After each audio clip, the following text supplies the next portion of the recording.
Hello everyone, welcome back to another episode of the Unstoppable Dad Project. Appreciate you joining me for another week of the podcast. Before I get into it, as always, if you can please make sure that you are subscribed on whatever podcast platform you are listening to this on. We are on Apple, Spotify, Google, Spreaker, all the podcast platforms. So please make sure you're subscribed because that way those platforms will push this podcast out to more people like you, those amazing people that take the time each week to listen to this little podcast that I have going on here. And without you doing things like that, this podcast would not continue to grow the way it is. Also, make sure you've jumped on and follow us on the socials, so at The Unstoppable Dad on Instagram, The Unstoppable Dad Project on Facebook, and you'll be able to see hopefully some more valuable information that I put out intermittently other than the podcast here. So this week, I wanted to jump on and have a talk, another training topic,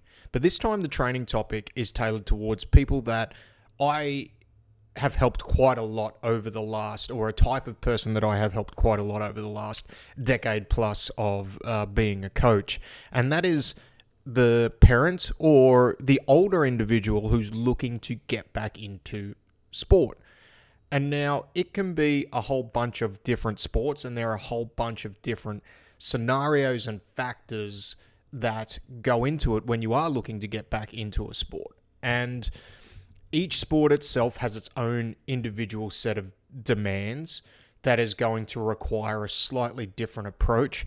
However, I think there are a few universal things that need to be looked at beforehand and then also while doing it based off your individual set of circumstances. Because I think getting back into a sport or a group activity for a lot of people is a super, super important thing. Especially as we get older, we get kids, and especially if you are somebody who in the past has played a sport and enjoyed that and found some great sense of community and belonging from it.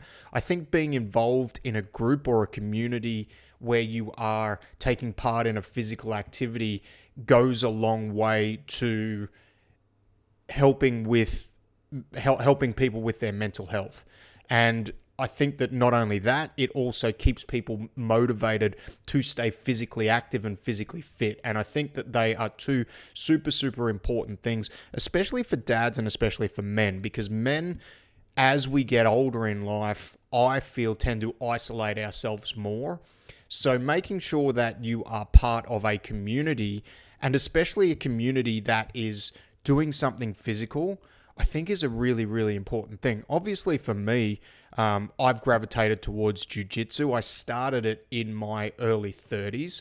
I'm almost 40 now, and I've been doing it for 7 and a bit years, but I started it in my early 30s. So I was a little bit older when I started.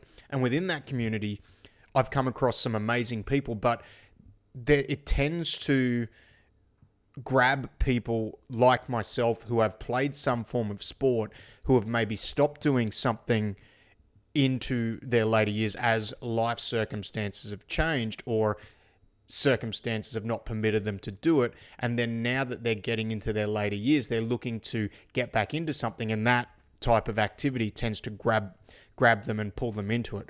And with that, because it is a physical sport and it's a contact sport, there is the risk of injury. There is a high risk of injury, actually, and especially if you haven't done the right physical preparation for it, it can become a bit of a problem where it's this stop-start thing and you're not able to build consistency with the activity. So jiu-jitsu is one thing, but I've also had a lot of people over the years that I've coached that are looking to go and play Masters football, AFL, Union. They may be looking to go and play social touch with their friends. Like, there are all these other sports that a lot of men and a lot of parents and females as we get older would love to get back into, but there's sometimes these things holding us back, or there are these concerns in our minds that we need to address before we go and do that. And I'm not advocating that if there is a physical concern for you to jump back in and do it, you just jump back in and do it. I actually think that can be the worst thing you can do, not just physically, but mentally as well. Because when you're getting into something new, that stop-start that may happen if you haven't addressed the things that you need to physically first can be mentally destroying and can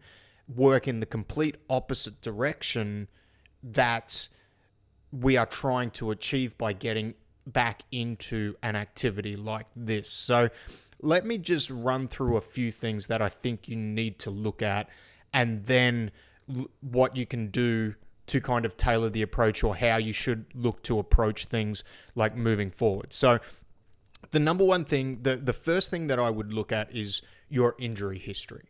So what's going on right now? See, if you are somebody who has played in the past and is looking to get back into it, you've had a hiatus from doing it, and now you're looking to get back into it socially. Why did you stop? Why did you, is it a physical reason why you stopped, i.e. injuries? Has that been resolved? And have you gone through the right rehab process to address that? Because all too often, what I've found is a lot of people, when they finish playing a sport for a particular reason, they generally stop due to some form of injury concern. And then they stop and they become physically inactive, and they haven't actually taken the appropriate steps to rehab those injuries. And now they're getting to a place in their life where they can look to go back into that activity or go back into doing something. And by jumping straight back in without addressing those things, there is a really high chance of re-injury.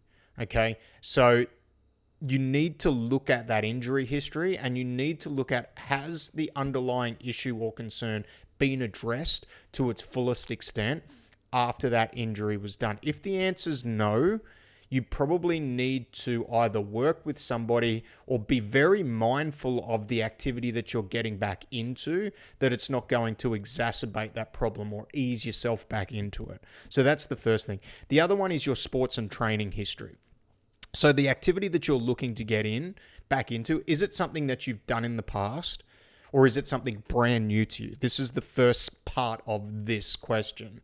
Because if it's brand new to you, you're going to be unfamiliar with the physical demands. So jumping straight in, and I'll use Jiu Jitsu as an example, and doing it 5 or 6 times a week in the early stages for an older individual may not necessarily be the best approach.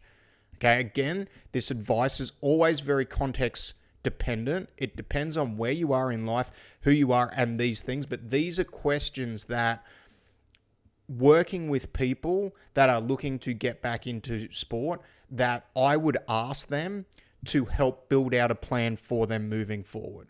So what is your sport history within that sport? Do you have a history, yes or no? If you do, then you kind of loop back and you refer back to the injury question, or the why did you stop playing like last time, and have those issues been addressed. So that's the thing. Then the next part of that is your training history. Have you been physically doing something in the interim since you either stopped playing, or if it's your first time trying to do something, what's your training history look like? So what have you been doing physically in order to stay fit and keep yourself strong? And the answer to that question will give you an idea in where you need to go in order to start or get back into what it is that you're doing. And the last bit is time. Now, this podcast is kind of tailored towards the recreational athlete, but time's going to be a big one. If you are, and again, this is very dependent on the activity that you're looking to do. Jiu Jitsu, for example, is a skill-based activity. And in order to enhance your capability to do any skill, you need to practice that skill. Now, for some people, you may need to spend time practicing that skill, but then you may also need to spend time doing something to address any physical concerns that have come out of doing that sport. And what I mean by that is, if you are doing 3 sessions a week, which to start off with in an activity like that is probably a good starting point, But then you may also need to, if you have a really long injury history and things that need to be addressed, you may also need to allocate some time to recovery. And recovery can look like structured strength training. Recovery can look like going to the chiro, physio, massage, those types of things. So do you have the time to allocate to that? Because your progress will be dependent on that particular skill sport, you showing up and you doing the work within that. So actually putting in the time in order to progress and get better. Because if you're only doing it once a week, you may not see the progress that you need to in order to move forward. So the time that you have to allocate to it is important, because then it sets up your expectations from how fast you're going to progress and how you're going to move forward. If the sport is something like a touch football where you're only doing it once or twice a week, or it is something like a Masters Football League, AFL, whatever the case might be, that time that you need to spend on it is almost set. You might, if it's something where you have a game on a Saturday, you may have 2 training sessions a week and then the game on the Saturday. So that time, it may be a heavier time commitment, but also with something like that where it's season-based, you also have an off-season to do more physical preparation. Whereas with something like Jiu Jitsu or an activity like that, some form of martial arts, it's generally a year-round thing. So the time commitment is a consistent time commitment rather than an evolving time commitment based around when the season's placed. So I hope I'm not jumping around too much, but they're the 3 things that I would look at with somebody who I was working with around their return to sport. And this is tailored towards, again, somebody who is a little bit older looking to get back into sport, who's had some time off. But these are even things that you would look at for a younger athlete who's looking to return to sport after an injury. But your injury history is number 1. Your training history and the history and your sports history would be number 2. And then the time. How much time do you have to commit to it? So they're the 3 things that I would look at. Now, moving forward, based off the answers that you get for that, then we would tailor a plan based off what you do, what you would need to do. Would you need to add in some form of structured strength and conditioning work with what you're doing? For most masters athletes or most people that are over the age of 30, if you have the time to do it, I think it is strongly beneficial to do at least 2 sessions per week of strength training to complement what you're doing, because that is going to not only safeguard your body from injury. Now, if you're playing a contact sport or you're doing something like Jiu Jitsu, some injuries are going to be unavoidable. There is just nothing, because it doesn't matter what you do, like they're just going to be unavoidable. Your knees might get put into a bad position, and I'm not talking about a submission or something like that, but somebody lands on it the wrong way. It's a contact injury, it happens. But there are also a lot of injuries, and this is what I see happen quite a lot with older athletes. There are injuries that are avoidable through proper physical conditioning.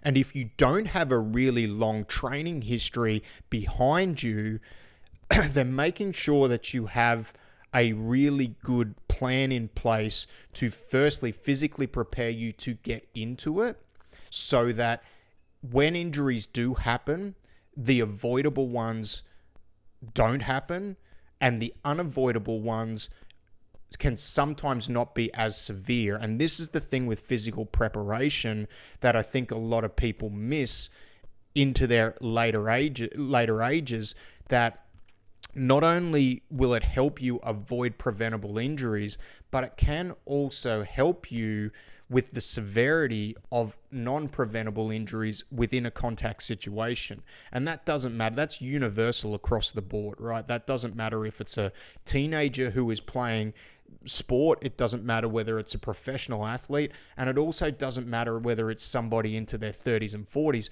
who's looking to do a bit of jiu-jitsu 3 or 4 times a week, or looking to go and play local touch or in the Masters League for their individual sport. Doing some form of structured strength training, I think, is really is the key to making sure that key to longevity within your sport, and making sure you can continue to do it and allocate the time you need to to really move yourself forward. And depending on the sport and depending on the time you have, what I would look at is, so say for example, for myself, what I do, my minimums per week, and again, this all comes back to your time allocation. My minimums per week are 3 jiu-jitsu sessions and 2 strength sessions.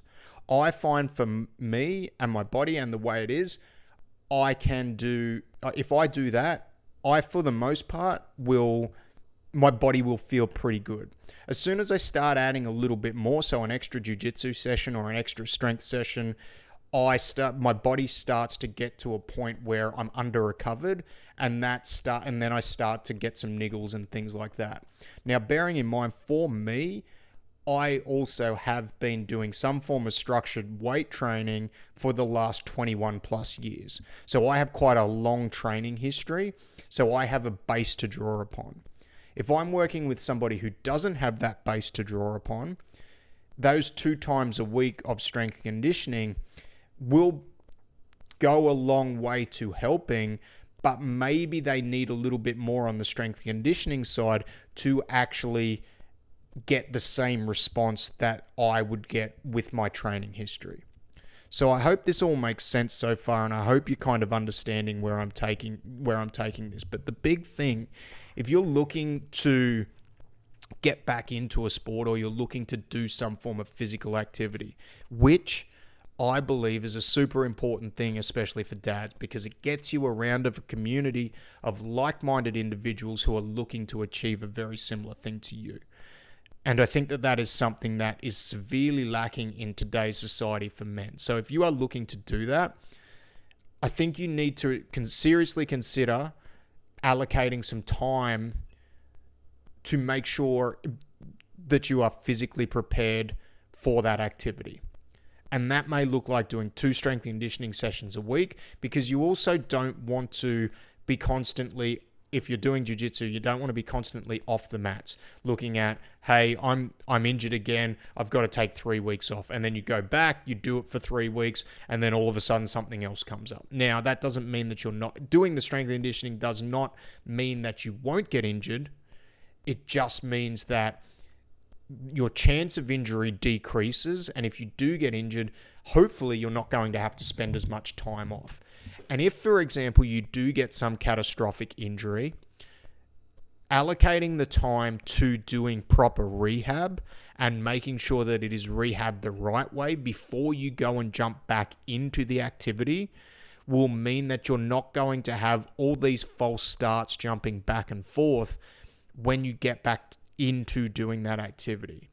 All too often, I've seen people that have come back to a sport, and it doesn't matter where on the age spectrum you are, but especially, say, an older athlete or a master's athlete, where they jump back into their sport before they have completed the right amount of rehab, or they've completed a good amount of rehab, they just go back in on the heavy end, or they jump straight back into the deep end and don't ease themselves back into it.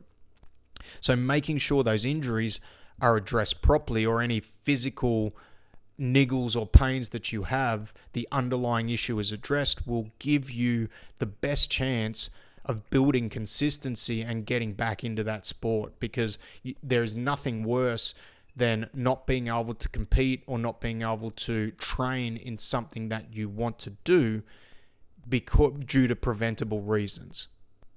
Okay, so that is my 18.5-minute rant on, hopefully it wasn't too much of a rant, but chat on some things that I think you really need to look at if you are older and if you are looking to get back into some form of sport or some form of contact physical activity.